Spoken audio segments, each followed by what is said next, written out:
não quero falar só da importância de quem são os americanos, mas para explicar como eles chegaram onde eles chegaram, nós temos que falar onde eles estão localizados. Lembre-se, a geopolítica é sobre localização, sobre geografia, sobre a soma de todos esses elementos naturais do tabuleiro que colocaram os Estados Unidos talvez no que alguns teóricos geopolíticos chamam de império inevitável.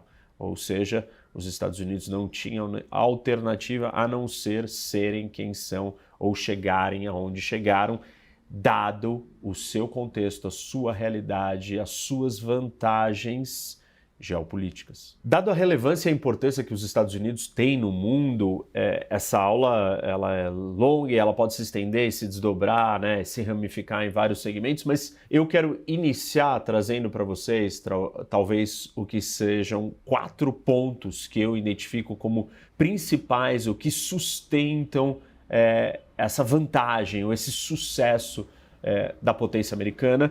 E aí eu coloquei esses 4 grandes fundamentos ou grandes características geográficas e geopolíticas dos Estados Unidos que dão essas vantagens e ajudaram eles estarem onde estão. O primeiro desses fatores tem a ver com a maior área disponível na zona temperada. A zona temperada é uma zona climática, eu já falei isso em muitos outros vídeos, que é mais favorável para o desenvolvimento humano, e os Estados Unidos ocupa ou acessa a maior terra disponível neste espaço, no hemisfério norte, obviamente. Um dos grandes pensadores da geopolítica, o holandês Speakman, que acabou se naturalizando americano e escreveu sobre geopolítica, na verdade ele deu continuidade ao trabalho do Mackinder. Ele fala com toda clareza que a história acontece nas latitudes temperadas. O que ele quer dizer é onde prevalecem o clima mais ameno, mais temperado, mais equilibrado, como a própria palavra diz, e eu já falei isso uma série de vezes, e o Speakman ele explica ou ele observa, né, algo muito interessante sobre o mapa do mundo. E se nós olharmos para o mapa, para a divisão, vocês vão perceber que a concentração de terras de zona temperada estão localizadas no hemisfério norte. Porque olhando aqui para o hemisfério sul, vocês vão ver que a maior parte da terra, dos continentes, eles não se estendem até a zona temperada, né? Então, a gente olha para a África, ou mesmo para o subcontinente indiano, ou para o sul da Ásia, tem menos terra. No norte, tem a Eurásia e a América do Norte, elas estão mais acima, em latitudes mais temperadas, mas essa concentração de grande quantidade de terra está localizada no hemisfério norte. Não temos muita terra no hemisfério sul, na zona temperada. Pensando nessa fala do Speakman, né, e que a história acontece no hemisfério norte ou na zona temperada, não é bem no hemisfério norte, mas ele explica que é no hemisfério norte, dado a quantidade de terra que existe no hemisfério norte na zona temperada.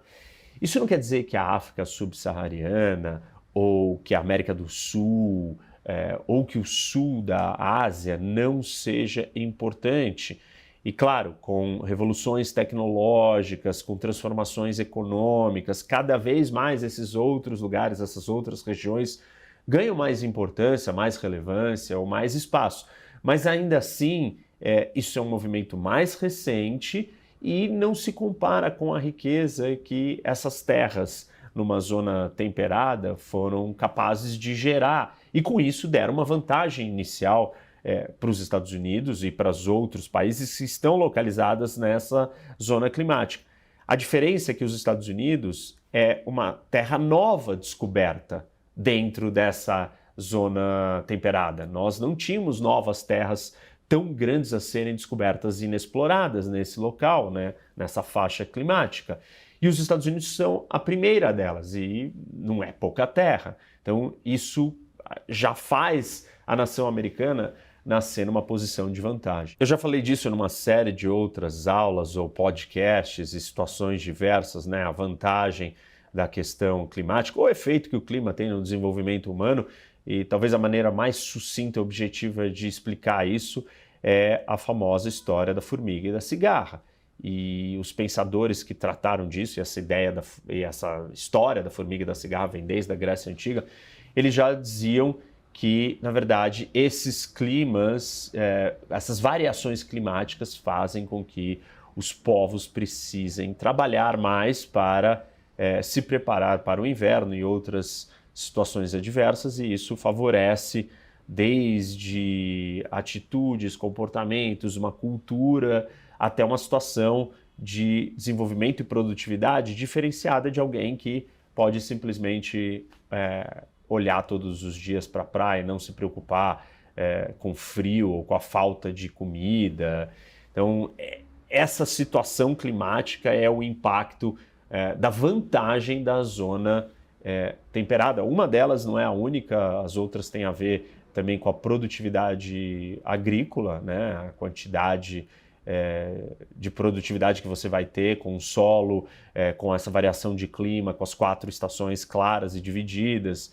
Então, tudo isso faz diferença, e isso, dado para uma terra não explorada ou desconhecida, que era a América do Norte, se torna um campo fértil novo, que ninguém tinha acessado, nenhuma civilização grande, moderna, tinha chegado ali e explorado toda essa riqueza e todo esse território. E é isso que acontece com os Estados Unidos. Ele nasce com a descoberta de um grande volume de terra numa zona temperada. Eu sou o professor Roque, que são as iniciais do meu nome, Reni Ozzy Cukier. Se você gostou desse conteúdo, compartilhe com seus amigos e convidem eles para virem conhecer o meu canal.